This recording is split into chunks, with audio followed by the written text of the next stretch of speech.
So a quick refresher. I'm going to share with you how you can fertilize your entire garden in just a couple minutes, practically for free. Check it out.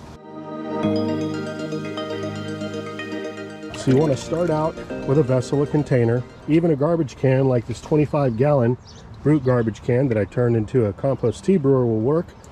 Then you want to fill it with some fresh water. Rainwater would be the best. You can use tap water as well, and I'll show you how to treat that in a moment. And you're just going to drop in a sump pump.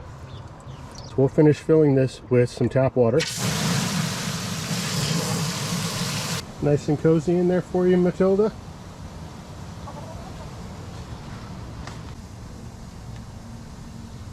So unlike chlorine alone, which can be aerated away or left to the exposure of the sun and dissipate at some point, chloramines, which are more common today in most tap water, have a bond of chlorine and ammonia. They're harder to break. But there's a quick, low-cost solution to instantly neutralize chlorine and chloramines in your tap water. Vitamin C, ascorbic acid. And a little goes a long way. A quarter teaspoon would be enough to treat this 25 gallons of water here. So now that we have in effect dechlorinated the water, let's add in some nutrients. Some of my favorite soluble nutrients to add into a vessel like this to disperse into the garden are things like liquid kelp or fish emulsion, fish waste. Urea is another one that can be used. Let's just say we got a gallon here. We'll add that in.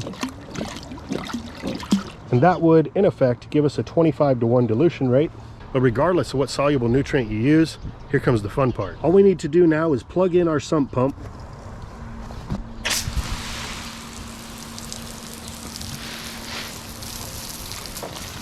And begin to feed our garden. That easy. And depending on the nutrient source, you may just want to do a foliar feed as well. Here we've got an ornamental willow tree in the garden. It actually provides us with a wonderful source for rooting hormone if we're taking cuttings. The bark of the tree can also be harvested to make a plant medicine similar to aspirin. But as you can see, this is a very efficient way to blast your garden with nutrients and also water at the same time. And like I said, the cost of this is low to no cost. Check out these little volunteer greens down here from the tree collard and tree kales. Soak those down.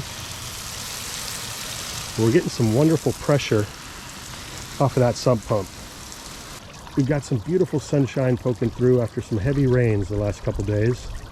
Garden got a good soak, and personally for me, if the ground has been extremely dry, I like to fertilize after it gets that initial soaking, so the ground is softened enough to allow those nutrients to easily seep into the ground, and at the same time they're able to feed instead of just get instantly washed away if we were to fertilize, let's say, right before a storm event.